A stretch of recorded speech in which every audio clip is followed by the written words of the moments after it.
Hey everyone, Adam here, So Wizard Podcast. I have another interview for you today. I got to sit down with Jamison LoCascio, who got to create the movie No Fear.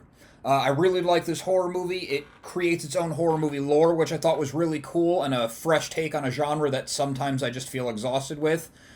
Jameson had a really interesting approach to it because he was not traditionally a horror fan and came to it later on, and he really wanted to do his due diligence to get the horror genre right and respect it for the long term horror fans, which I think is a really cool, really good, really respectful approach.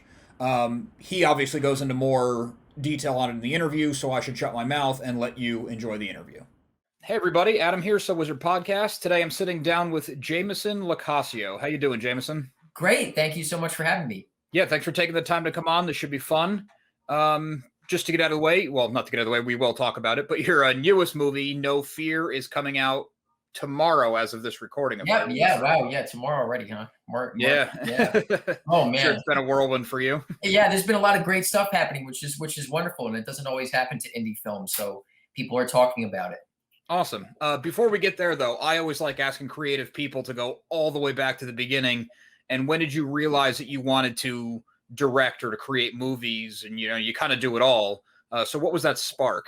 Oh yeah, that's a great story. I always talk about the team of people I work with because they're all so wonderful, and honestly, I really wouldn't be doing it without them.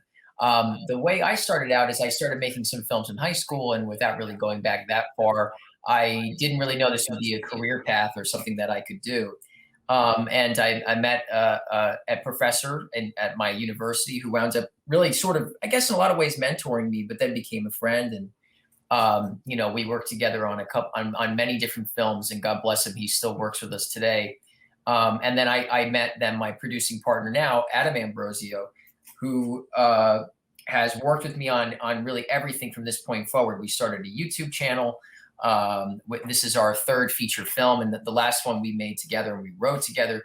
This one we wrote together. And yeah, it just kind of wound up being, okay, we have the opportunity to make a film, let's make one. And we just kind of kept doing it. And there's a lot of different parts of how that's happened. But yeah, I never, I'll just leave this question, I guess, like this, but I never wanted to make a horror movie. And that's an entire story in itself, as Adam actually convinced me to make a horror film by showing me hundreds of horror movies. So that's the craziness of our story, and where we came from it. Okay. We're going to have to touch on that, but I feel like if I jump right to that, then we'll be into No Fear and we're going to miss a whole bunch of stuff in between. So when you first started making movies, what kind did you want to go for if it wasn't horror? Oh, well, what's interesting is I guess what I was really initially inspired by, and was, I guess just filmmaking going all the way back. But my good friend and mentor had recommended you should see the AFI top 100 films of all time. So I was really thinking about Scorsese and, I guess Spielberg, not trying to emulate them necessarily, but, their types of movies. And then I really got into foreign film. I was lucky enough to be exposed at that point to foreign films. And I'm still a huge fan of Kurosawa, and I have his stuff all over my wall, which is probably weird. And then Alfred Hitchcock. So I was coming more from a point of maybe thrillers and, thinking about that a lot. But I had written, oh, I couldn't even tell you. I wrote every short that we made, and I edit myself, and I do a lot of those things. But it took me 3 features writing them myself before we finally had a good one. And my third one that I wrote with a writing partner. So God bless him. I also leaned on him for that before I started working with Adam, which is now my producer and co-writer, but also, funny enough, also the composer of these movies, which is great. So then we got into, we saw a horror movie together, because we're all friends, with our other friend, and we didn't particularly respond to it. And I was like, if this is horror, I just don't ever want to go near horror at all. Because I said, this is not where, this is like, really doesn't seem right to me somehow. It's not fun anymore, I guess is what I was thinking. So his mind was blown by that. And he sat me down and said, we're going to show you Halloween. We're going to show you Hellraiser, which I've never been exposed to. And then I saw Evil Dead for the first time, actually not that long ago. Now I'm obsessed with it. And I watch it almost every day. He'll laugh at the fact that I do. So I really fell in love with it. And it became, we really should try to make a horror film, but we really want to do it from a point of it being a good idea, I guess, number one. something that's unique, number two, but there's 100% the objective was to try to make something more in the realm of those films that Adam grew up on, and then gave me the love for, so he was obviously more than instrumental. I mean, he was the thrust of doing this. And so I felt an obligation, not only to him, but then to our audience, that was a community I was not a part of, to try to, really understand who those people are and what they like, and, and try to pay homage to the stuff that was important to us. And one of the best examples of that, and the most fun, is that the characters in No Fear are named after the actors in Halloween. So their first names, Donald Pleasance, Jamie. So that's how much we care about this genre, actually. And we came at it in a weird way, but I like to say it was more pure, because we didn't just say, let's make a horror movie because we got to make money. It wasn't like that. It was like, let's try to do something that's really respectful to the genre. And Adam's 100% about that, and does not like when things just cash in. So it was done honestly, I guess, is the right answer. And you also found that fresh approach, because that was one thing that, I mean, in the first, 5 minutes, I mean, you guys open right in the middle of some insanity already going on. It's not really spoilers because it's the first thing you see in the movie. Mm-hmm. And you establish the trio that you need to battle this thing. Yeah. And I was like, I've never seen that approach in a horror movie, which I thought was awesome. Thank you. Yeah. And you're talking about specifically the concept of them, dividing the abilities, right? Yeah. I wasn't sure how much I should say in an interview. Yeah, no, that's fine. No, we can talk about that, and that's even within the IMDb description. Oh, okay. I think that was like, that's our our audience pitch. This is the weird thing that's new about this movie. Yeah. Well, the funny part about that is Adam and I, again, we're good friends, and we sat down and watched these hundreds of horror movies. And a good friend of ours gave us a book about Middle Eastern religion. So we opened to that. And weirdly enough, the first page we opened to was a weird concept. And that was kind of the basis for No Fear, which was something about your loved one, basically exists in this plane until they move to the next one. But you have to defend them from spirits, which is like, whoa, okay, that sounds like a horror movie. But somehow in conversations, I think it was even Adam that said, we should, I was thinking about how can we do this in a way that they have to work together. And I'm almost certain Adam said, well, why don't we think about, see no evil, hear no evil, those things. Mm-hmm. So really then it was like, whoa, okay, wait a second. As a director and then as writers, we can do so much with that. So we wound up taking that spark and saying, well, how do we make the best version of that plot line, which is how I think, I would hope we can do the best filmmaking, and hopefully how the best filmmaking is done by saying, how do you do the best version of that plot? What would I demand as an audience? And that led us to natural things like, well, at some point they have to be in different rooms, because then they can't use the ritual properly. So that became a plot point in the movie, and we built around that way. Yeah. And then scares came from there, and we worked very hard on it. I think there was 40 drafts of this script. So it's no joke over years. So there's no joke to say that we worked very hard on the script, and we always try to. When did you first conceive it, if you say over years? Ooh, that's a good question.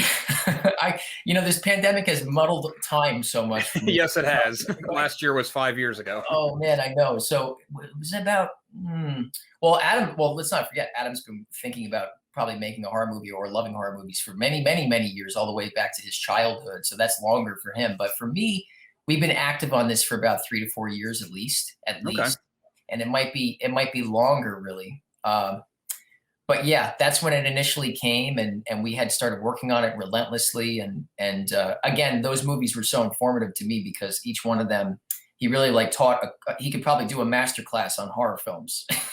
So that was huge. And it really made me understand, okay, this is the genre we're approaching, and how do we be respectful to it? And how do we make it? And some of the other guys we've spoken to, which is really great, have said, actually one guy told us, which is like an amazing compliment, that his wife walked in and thought it was a 70s horror film. So we're nice. Yes, great. Okay, that's what we wanted. And we lucked out a little bit with the house, because the house is kind of perfect for it. That was something else I wanted to get to too, because it's the setting of a horror movie. Oh, I'm sorry. Yeah, that's okay. The dogs were here. They do the same thing, but they would knock everything over probably. Yeah, I had the door shut, but the dog can push it open. So she let the cat in, and here we go. The house is kind of a character in itself, and I love that about horror movies, that doing like what's the term, like a bottle location or a bottle movie, Mhm.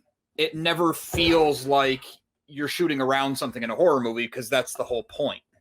Yeah, that's a great point.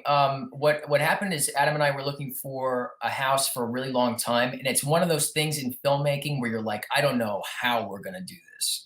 Right? Mm. We got to convince a family to move out of their house for 18 days, which is like what happened and what we got. But um, yeah, that's a very nice woman, a friend of ours, Margot. Shout out to Margot if she hears this one. Introduced us because she was part of a film club of older people to a woman who was willing to basically rent out her house for 18 days and move out. She actually moved out for those 18 days. So yeah, I mean, we were able to build and do everything we could, but we walked in there and said, you know, this place is perfect. And in a lot of ways, we didn't touch anything. I mean, we didn't have the budget to touch anything, and we didn't break anything also, but we didn't move anything around. We didn't really change anything. Her wallpaper was perfect. The stuff that she had was perfect. So we just went in there and we took elements of the script that were sort of designed to be a certain way, and we wound up sort of reconfiguring them. But what what Adam and I were so impressed by was this movie, the script did not have to be adjusted that much to make that house work. That house was almost perfect from the beginning, including, you know, I guess the scene where it's not much of a spoiler, it's in the trailer where Amy Carlson's looking out the window, you know, at Donald as he's driving up. You know, it's that was even there and ready for us. So that was amazing. Yeah, that was lucky. Yeah, that's awesome. It's awesome you got the house. It's awesome a house worked for your script with very little modification. And the house does have a lot of character without it being like, oh, this Yeah. is a haunted house. Like it was a regular house. I mean, it wasn't like a creepy house, but when you do the mood and the lighting and everything, because it's an older house, it does give you that kind of vibe. Yeah, 100%. We were very excited about that, and we also made the unpopular decision of shooting at night. So people did not like that one, but we knew we had to do it. It was like in our mind, we were like, of course we have to shoot at night because Evil Dead did that, and like Hellraiser did that at some points probably, and you know, so we didn't even question that. But then the actor's like, "You're shooting at night," so that was interesting. But that being said, we were able to do a lot more lighting effects and things that really created the mood. And I think we had a lot, Adam and I had a lot of conversations about, you know, what is the mood of Hellraiser? What is the mood of Evil Dead? You know, what is the mood of these movies and how do they create, you know, a feeling, I guess, that you'd want to watch this again. And that we thought that really came a lot from the lighting and some of that hyper blue moonlighting and stuff that's really in Raimi's work was important. And we noticed that in Hellraiser. So there were trends we tried to follow, like, you know, this is in the DNA of these movies. We have to do this. And in a lot of ways, as a director, I would not have done stylistic choices like that prior to this film, because I always think those things maybe take you out of the movie. But it was important to actually take this genre to that level. And Mm-hmm. that was one of the things that I think Adam was really always keen on, you know, trying to really do the genre and do it right. So I had to rise to that occasion as well and actually be more stylistic in some ways. Yeah. When you said that shooting at night was, I don't think you used the term the worst idea. Maybe you did, but something along those lines. Was it just because then you had to be up all night and sleep during the day, and everyone was Yeah, not used to that? it Or was a great. Well, I'll say it this way: it was the right choice, because we would have never been able to. You can't well on our budget at least. You can't black out windows like to that degree, and I think they thought we could. So I think that Mhm. might have been part of the Oh, part okay. of it. But yeah, I mean, we knew that there's no way we can light the way we wanted to light without shooting at night. And it made a lot more of the tension that was there. And there was a lot of things about shooting at night in the winter. And we talked to somebody else about this as well, that really kind of made the whole thing more realistic and a little bit more scary, I think. But yeah, it was not comfortable necessarily because a lot of people didn't realize that's what they were signing up for. But that being said, because we shot it SAG and because we did adhere to the rules and we were never behind schedule, thank you know, God bless the situation. Sometimes we were lucky. But yeah, we were never behind schedule or anything. So we didn't stay up all night. No, it was more like maybe we'd start at 10 or 9 and then go to like 3 in the morning or whatever it was, maybe 7 or 8. So it wasn't that, I didn't think it was that bad, but then you have to also figure, you know, actors travel and things like that. They came in from New York City every day. So some of that was intense, but I think it lent to the look and feel of the movie in a way that we could not have achieved otherwise.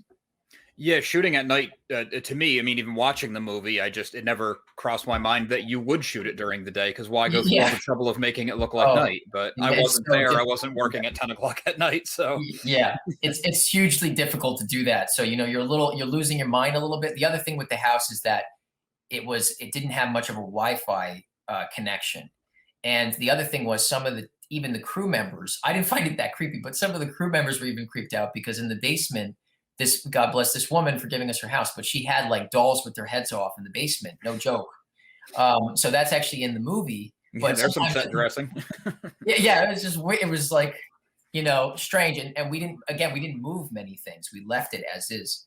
So I think some people were also unsettled by that. But the house had some interesting vibes to it. I don't know why, but sometimes it felt weird there, I guess. Well, it's also you're bringing in some of those vibes, I imagine, and projecting it on the house, I would have to think. Yeah, that's probably true. Yeah, I could remember one or two times that one of our crew members just jumped and screamed, and there was really nothing there. So it's like, all right, I guess it's probably the perfect house then. That's great to get everyone, cast and crew, in the mindset of it, because like Yeah, I've talked to people and they say, oh, doing a horror movie is not like watching one, because it's all segmented and disjointed, and you're doing pickups and here and there, and it's not like you're chronological A to B. yeah. Um, so This to was pretty chronological, actually, too. Oh, okay, I didn't want to that's interrupt interesting. your.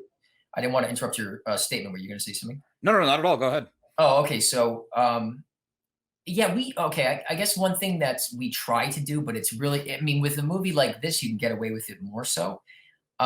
Is trying to shoot as chronological as possible because of the progression of the characters and also the storyline. And sometimes when you like, if you have to ruin a room or you have to, blow stuff up, I guess you don't really want to reset it. So what was nice about this movie is in a lot of ways we were able to do it chronologically and really do the bulk of it and allow the characters to progress naturally over the course of the film. And there's obviously times where you just can't do that and you have to shoot like the ending, like the very final, I won't say what it is, shots of the movie were really shot like 5 days before they had done, the middle of the movie. So those things happen, and they're 100% based on location. So when you're in one spot in one house, it's easier, but then you have to even break it down to we're in the living room right now. So what needs to happen in the living room? Hmm. But I always try as a director if I can, and it's not always the easiest, I guess, but it is I think in performance is the best thing is to try to keep things in order.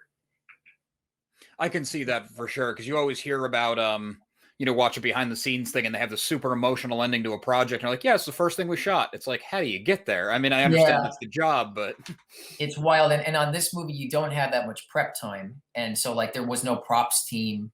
Like Adam and I made the book in the movie. I'll just say that we actually made that ourselves because there's no props team. We carried a bin around of props. There was really no.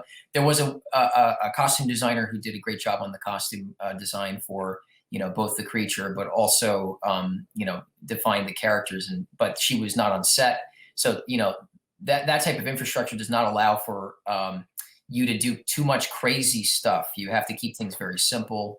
And sometimes if you challenge people too much, it can sort of fall apart. So I think we've sort of learned over the course of making the 3 features we made, but also we made 25 shorts plus, and we've done a YouTube series, 100 episodes of. wow. But yeah, over the course of all that, we've kind of learned where you can get away with those things. Even still, I would say we were very indie in our mentality and trying to do things quickly. So even that is still a challenge. But you just don't know. You got to try sometimes different things. Right, an 18-day shoot. I mean, that is quick.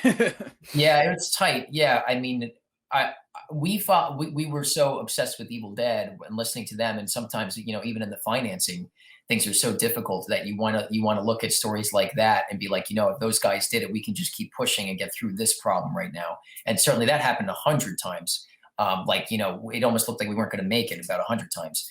But yeah, I mean, that's one thing that you try to do, just keep pushing through and look at other stories that are inspirational. And it's always difficult, and 18 days is quick. Yeah. But I think if there's one thing I'm able to do as a director is I am able to move pretty quickly, but I don't usually do a lot of takes. I usually do as much coverage around something as possible.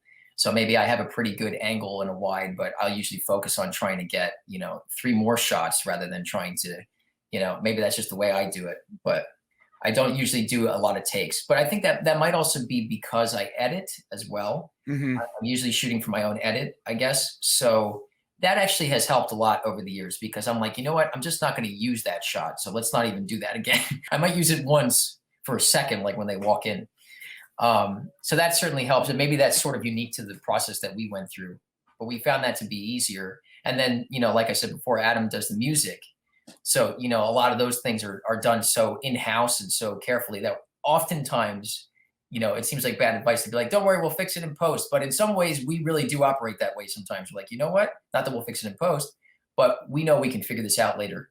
So let's just try to get X, Y, Z, where some filmmakers might need to get the alphabet, where we try to just do X, Y, and Z because we know we can, do it faster, I guess. But that's our process. It's a little crazy sometimes, but It makes a ton of sense. I mean, I'm sure it might make for some hectic days because you're trying to cram so much in, but it makes so much sense that you're editing the movie and you know what shots you have. So you don't need to like, well, let's get it from this angle and let's just in case get it from over here. Let's try it from the top of the stairs. yeah. You know you're not going to use it.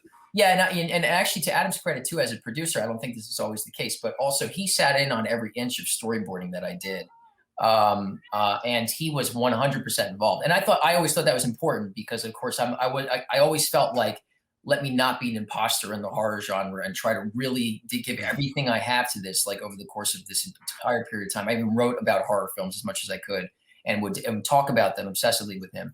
But yeah, I mean, he sat in on every single storyboarding meeting, and I always draw every storyboard by hand myself because there's no one else to do it. Mhm. And so this movie was 100% storyboarded from the ground up. I mean, if you looked at them and then looked at the movie, it's exactly the same. So we know where to pick our spots, and there are some. It's really the case to say, and Adam even would have said this, I think, and even did a bunch of times on the set, that there are certain things that are just not that important. As crazy as maybe a film student or teacher would say that might be to say, there are some things that are just not that important. So if you can get it done and get it done faster, you 100% have to when you're in this kind of gun. So, if I know I'm using a wide and somebody's just running through it, I'm not going to do it 15 times because I know the next scene is so much more critical. And I know sort of now at this point where to pick my spots with that. But yeah, that's where a little bit of rolling in the dice comes in. But also good acting helps, certainly helps that too. You did have a very strong cast in this. Like everyone was really, really selling it, and you believed that there was a relationship between the characters, and Yeah. you did have a great cast. Thank you. Yeah. I'd love to speak to that. Our casting director, Judy Henderson, is a very well-known person in the business. And she did a lot of Richard Linklater's first movies, which is amazing. And she works with Showtime. So she does City on a Hill now, but she also won many awards, an Emmy Award for Homeland. So she's casted, major stuff. And we worked with her a number of times now. So she's great. And her office is also fantastic. So they brought in these amazing people. And it was a very, I think Adam would agree, very grueling 2 days of auditions. And you just didn't want to be there at the end. But we saw a lot of great people. And somehow we landed on, these, I would say our younger people made sense because DeFalco we had worked with before, who plays Charlie. So they brought him in and he was almost the perfect age and everything for this. Mallory was already in Hereditary, so we kind of knew about that. But we really had a couple conversations with her because the character is so specific and it was based on a character that Adam had showed me and that we really loved and talked about a lot from The Crow. And it was, we kind of wanted to model it off of the young girl in that, the Jamie character. So we had a lot of conversations with Mallory, and then she really, really gave it her all. So she was fantastic and was an obvious choice. One of the most surprising, well, I'll just say this too, Amy Carlson was wonderful, and she came in and actually read for it. And somebody of her caliber does not do that. Mm-hmm. So it was amazing. And she just had this like classic movie star mentality about her. She was just, wonderful. And Amy Carlson's the kind of actress that's so classy that she could make something that's not that classy and elevated, to something that's so much more interesting. And an older audience would want to watch it because of her, a younger audience would respect her and be interested in her. And also I'll just say, Mia Davis was really, really wonderful. And just as, speaking to an up and coming actress, she had really only done like one movie, which I think went to Sundance, but I don't know how big of a part it was. And she really only did Red Dead Redemption 2 as the character Tilly. So she did an extraordinary job, because the bottom line was that she had not done on screen that much. And she really carries that character, Nancy, in ways that we had not expected. And I've watched a couple people watching the film, and they're almost always sold on Nancy, like within 5 seconds. So, that was a blessing. And, the cast really does a great job, especially, and they were under the gun too, because again, even though I try to be very fair and I'm always respectful, of course, but the bottom line is this type of schedule doesn't allow you to really do things over and over and over again. You got to keep chugging along, right? Like it's a machine. So God bless them for doing that, and also they really brought so much to it that we could have never expected. That's great that you got. I don't want to use the word lucky, because you did the due diligence, you looked through people and all that, but that it all worked out. And I really liked what you said about somebody elevating the script, because I find, and this might just be me personally, with horror and maybe action secondary, sometimes you find those movies that just, it seems like they're phoning it in to get to the jump scare or the gore effect or whatever. Yeah. And it's like, oh, well, it's a horror movie. That's what it's for. And it's like, no, that's really dismissive. It's still a movie. Like, people should still act and care and try. And 100%. Yeah. This was like life and death for us. So right. We were, not for any reason other than the fact that we really wanted to make a great horror movie. So yeah, that was the way we treated it, 100%. And in our minds, we were thinking a lot about the movie The Conjuring.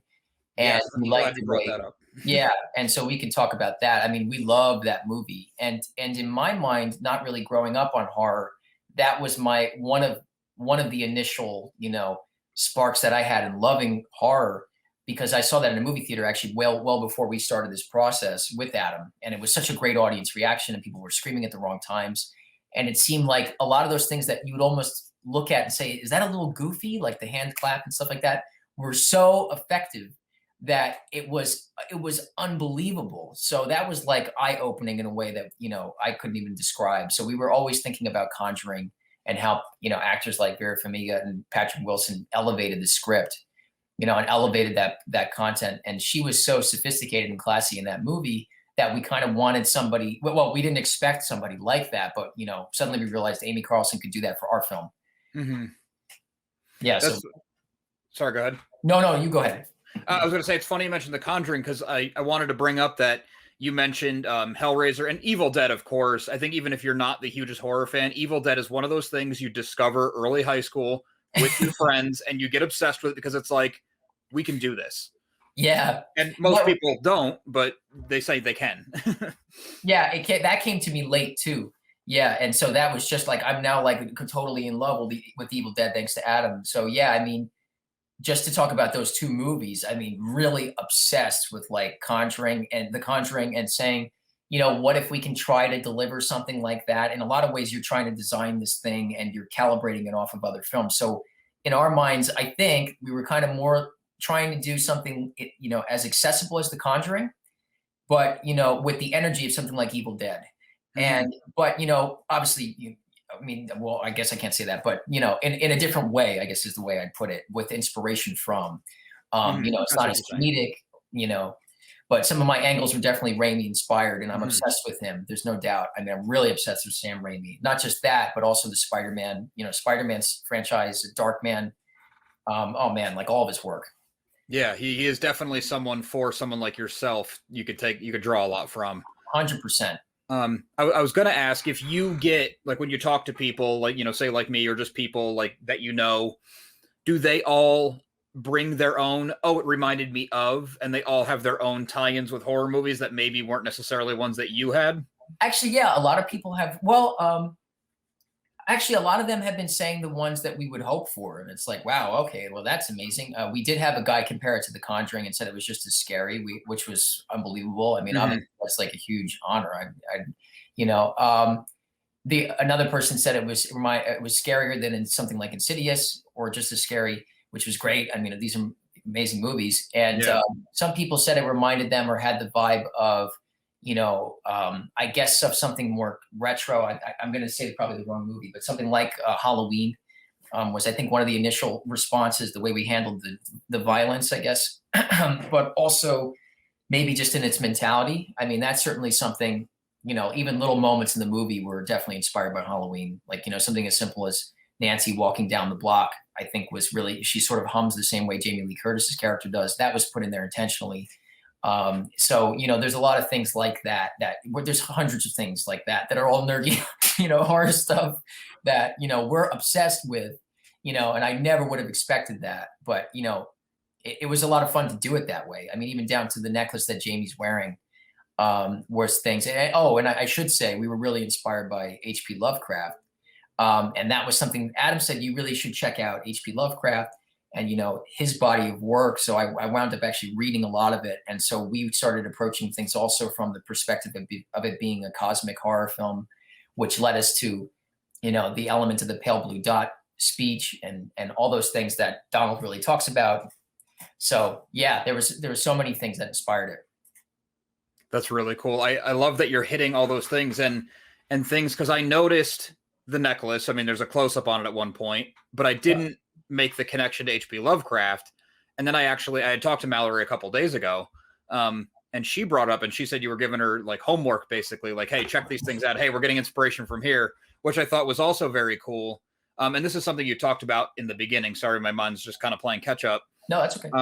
You mentioned you were reading a lot of like foreign mythologies and things like that for inspiration. Mm-hmm. I think it's great how you nailed mythology, but created your own mythology.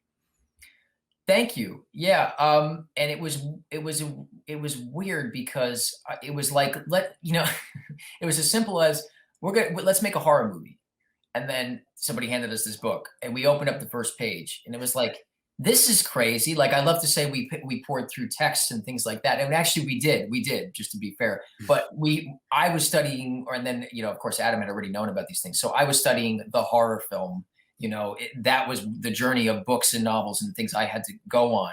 And then Lovecraft, I read all of Lovecraft, I guess, or all that's collected, but yeah, that one book was enough to actually give us, the basis for it. And we were intent on not making the mistake, I guess, of something that bothers us, I guess, when we see horror films, not to throw any, to say that to anyone, but we don't like when, and this is something actually Adam specifically was very keen on. We don't like when horror movies over explain, the stuff that's going on, because it just really loses the mystery element of it. Mm-hmm. It's not that interesting anymore. Once you see that, it's like, oh, that's it. I could probably just blow that up or something. You know what I mean? And that's the same thing for the creature. If I could square up with it, it's probably not a good creature. If I feel I could punch it in the face. So, that those types of things were important to us, building a mythology, basing it in something that is both familiar, but also different. And I think that was important. I think Lovecraft gave us a lot of that because his language is so unique. And it was even helpful in instructing Mallory and how she should envision this thing, because it's not quite like we think and we hope the stuff that you would see in other films, especially in the way it's approached. And, John Carpenter's In the Mouth of Madness was something that Adam had honed into and said, you got to, actually it was weird. He said, you should just check this movie out because I think there's something about the lighting that could help us with X or with the creature with this. And I didn't know what he meant. And weeks later, this is how ahead of me Adam was on a lot of these horror elements. He said, I'm sorry, I woke up and realized, wow, I know exactly what he means. That's how we should approach the lighting effects, in that sequence. We should do it the way they did it in The Mouth of Madness because it was mysterious. They don't show everything. And I think that's what Carpenter's so good at. And so John Carpenter was so huge in that. And it was always this, you can look at X, Y, and Z, and then let's watch that scene together and be like, you know what, that's what they're doing. Now, how do they do that? And then reverse engineering, how can we do that for, $5, which is what we did. So yeah, that took us a long time. And Hellraiser was huge, which Adam is a incredibly big fan of Clive Barker and Hellraiser. And I, at first, funny enough, did not respond to Hellraiser that much. But as I watched it again, and I think appreciating it after making a horror film, now I really love it. And it's weird because it's like, I really could get into Hellraiser and I love it. And I think the effects in it are incredible. And they also helped us so much. We even based, design elements off of Hellraiser. So it's just one of these things where you just, you have a different perspective, I guess, after you make one too, of like how they achieve these things. And so thank God for John Carpenter and for Clive Barker and for Sam Raimi, because those guys really, I think they put the blueprint on how to do it. And now it's James Wan, and I hope those guys keep making, stuff. Maybe John Carpenter will, although he seems interested in not doing anything anymore, which is a shame. But, yeah. And then also Adam, like John Carpenter, does the music and then writes, so that's also kind of cool. And I guess that's unique to us. But yeah, that's the way we work, and it's been cool. That's cool. I think you really have something. I think you're onto something. I was right there on the same page. I mean, I know that, especially now after talking to you, like I responded to the movie, which is good, but after talking to you, you're saying all the things that I don't even have to ask the questions because you're already ahead of me. Yeah, thanks. Yeah. Yeah, I think you guys knocked it out of the park. I'm excited for your release. Were you able to submit it to any festivals or? Yeah, well, got so jumbled with the pandemic because, it's like it was weird because they had them going and then they didn't have them going. And then some of them got refunded. So it was like, okay, it was just too wild at a certain point. And we realized we had great people and these guys at Terror Films, and they had already had a hit with Hell House. So we felt that they could bring something to it, and we had something to offer their library as well. So we kind of more focused on that, and they've been doing incredible press for us with their PR company. I also want to, not just Terror Films and Joe Dane, I want to thank, but also the guys at October Coast PR who are fantastic. That's Jeff and Clint. So they've been giving this little movie this much press, and it's like, wow, okay, this is unbelievable because this is like, in that way, it's a dream come true. And it's also fantastic when people just have fun with it. You know what I mean? Like sometimes I think it's obviously just the best thing when people could at least have fun and be entertained. And in this crazy time, we were lucky to have shot it before everything happened. But yeah, I'm just happy when people say, I had a lot of fun with it. That's great. That's why we killed ourselves to do this, was to really, and it was hard, really hard. But, to make that happen, just to make people have hopefully an effortless amount of fun is why we do it. And hopefully people talk about it, and that's what we dream about, when we do these things. Yeah. Like I said, I think you really have it. The way the movie, just for people who haven't seen it, obviously, who are just listening to this, the way the movie opens grabs you. It gives you everything you need with zero exposition dump. And then you're into it with real characters, but it's not like, here's a bunch of action and now sit around for an hour while they talk. Like you're in it. It's going. It's very well paced out, and yeah. Thank you so much. Yeah, we worked so hard on it, and I appreciate what you said about the opening. And we definitely took that page out of a couple different books, but not the least of which was James Wan and the way the Conjuring series flows. But yeah, we took a couple risks in that opening scene, making them a little bit more like Evil Dead, I guess, and things like that. But yeah, I do like the characters. And the funny part that I'll just say, this other interesting thing, I guess, is that the speech that Donald gives to Charlie about the pale blue dot and all those things which fit in with our cosmic horror element was actually a speech really given to me by somebody I met randomly at a part-time job I was doing. Was a gentleman who I was basically showing how to throw axes, because that was my part-time job when we were making this movie. So he said, you got to hear about this thing, the pale blue dot, which I had heard about, but he really gave me like that exact speech. So that was a real life thing that we put into the movie. And I think it does sort of help you understand who this guy is and also hit that theme at the same time. So it was a really wonderful thing that at the minute I didn't think about, but we realized we can kind of mix this magic with science, and that's kind of what Lovecraft does.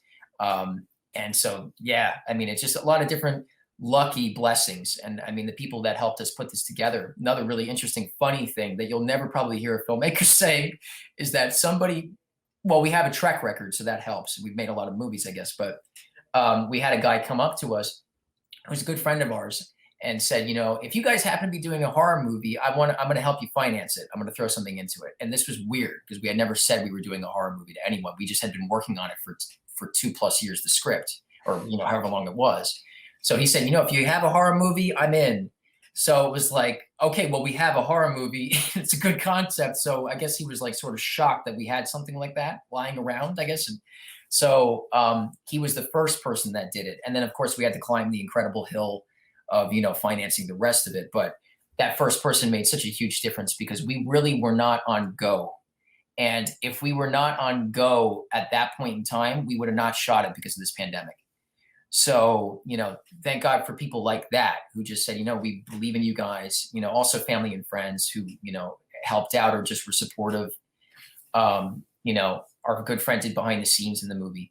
So yeah, I mean, it's a team effort. I mean, when you don't have the resources and you're trying to do something that I guess is incredibly ambitious, although we didn't see it that way at first, we just thought, we'll just make a good movie. It'll be simple. Try to do that. It was incredibly ambitious. And, hopefully we pulled it off and people like it. And, you just don't know until, the audience response, but it seems positive so far. And again, I have not felt like an imposter in this community yet. So that's good. I think hopefully either that's because of the film or just because you guys are so nice. I don't know. I think you're being a little hard on yourself with that. It's like just because horror wasn't your favorite genre doesn't mean you didn't respect it and understand it. And it sounds like you did more than your due diligence. Well, thank you for saying. Yeah, I did, but I also felt it was so important to this community of people because I think they're so passionate. And it's like, as a filmmaker, I so much get being really passionate about something to the point that you'll just like, you know what I mean? Like argue with someone about it, like Star Wars, I guess, or, Lord of the Rings. So to me, this was like, okay, you're getting into a realm now where people take this very seriously. So don't mess around. So that was kind of my, do everything you can, to make this right. And, so that, I guess that's the approach we were coming at it with, both of us, really. Yeah, that's good drive. And this might not be so true given that your kind of partner on the project is so steeped in horror, but maybe you coming from outside of horror helped it have the fresh voice. That's an interesting point. I was talking to Adam that I think if there was, it's interesting, I guess, how they do not to compare myself at all, but I always think about people that have done things before, and Empire Strikes Back and Return of the Jedi. I think Lucas got people that were good with, maybe we're good with actors and he could do the special effects and things like that. So we always think about those things because, of course, we're trying to emulate the greatest movies, if we can. But yeah, I mean, I think there's anything that I probably led to it. Maybe it was, working with the actors, and really kind of figuring out that element. Because everything else about this process had to be learned on my part. There's no doubt. Like it was from the ground up. It was like going to school for doing a horror movie. There's no doubt. And I certainly did do a lot of homework on it. But yeah, I think, it helps when you have people you don't have to direct to an incredible degree. I mean, everybody has their strong suits, but these people were really there. Your adjustment is, can you just make more contact with the other person, or can you do this, or can you just say it faster? Sometimes it's like really as simple as that. So that was a blessing to have those people, ready to go. And they were so believable. I mean, Mallory's wonderful considering how much work she's done. I mean, in the movie, you really believe everything that's going on with her. Yeah. She had a lot of heavy lifting to do too. Yeah, she really did. And it's tough on a young actress like that. And I know it was, and actually it seemed like it just rolled off her back. She was wonderful, but I know it's tough to do that to someone. And I've been in front of the camera as well. And I don't act, but I don't, not anymore, at least we'll say, but I know that that's very difficult to do. So I give these people tremendous credit, especially when they're talking about a demon and not talking about, like, oh, my boyfriend broke up with me or something more simple than that, Yeah. One more question, and then I'll stop eating up your whole day. I do appreciate you taking the time. Yeah, no problem. And you might not have an answer. You might not want to give an answer. So it's totally cool to not.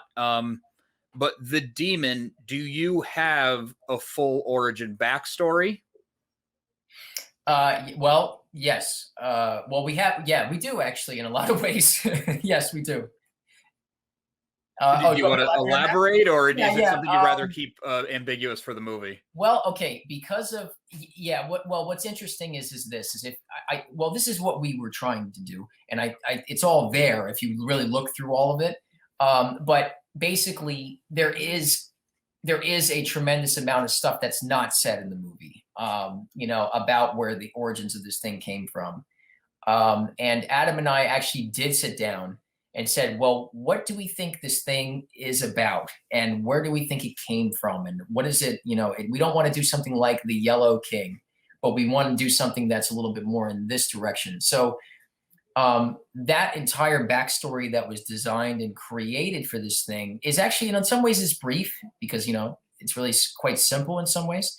But yeah, there is something that informed the images within the book, even on where it comes from and everything else. So those things did have to be defined in a way that was much greater than I certainly anticipated. We had to really sit there and be like, you know what? Let's figure out like what all of this means. So then it seems like it makes sense, because I think there's a difference when you're just doing random stuff. In this movie, maybe unlike other horror movies, I don't know. I don't know what the approach is for maybe other people, but for us, we definitely sat down and said, what does this mean? Is this thing capable of that? And it was even more imperative because we had people who were responding to, one of them can see it, one of them can hear it, one of them can speak to it. So it became imperative that the thing have an audio description basically, but also have a visual description, the two of those being defined differently. And you had to bring the two of them together, but not just that, you also had to be able to define it on a drawing. And the book had to be combat ready. It couldn't have too much language like the way the Necronomicon does. Mhm. And so it was like those things were really, intense, fun, I guess we'd say, conversations that we had. But they were intense in the sense that everything had to be figured out, especially in this movie, because there's just so much going on at once. And if you can't answer, to one of your people in that triangle of the ritual, what am I doing right now? Then I think it immediately falls apart, the whole movie. So yeah, that was something we were very careful about. That demon definitely does have a backstory. And yeah, we definitely tried to keep hitting that backstory in a way that made sense and was cohesive to the audience. Very cool. Yeah, I'll have to watch it again a little bit more carefully and see if I can piece more of it together while I'm not trying to keep up with what's going on. Great. Yeah, I would.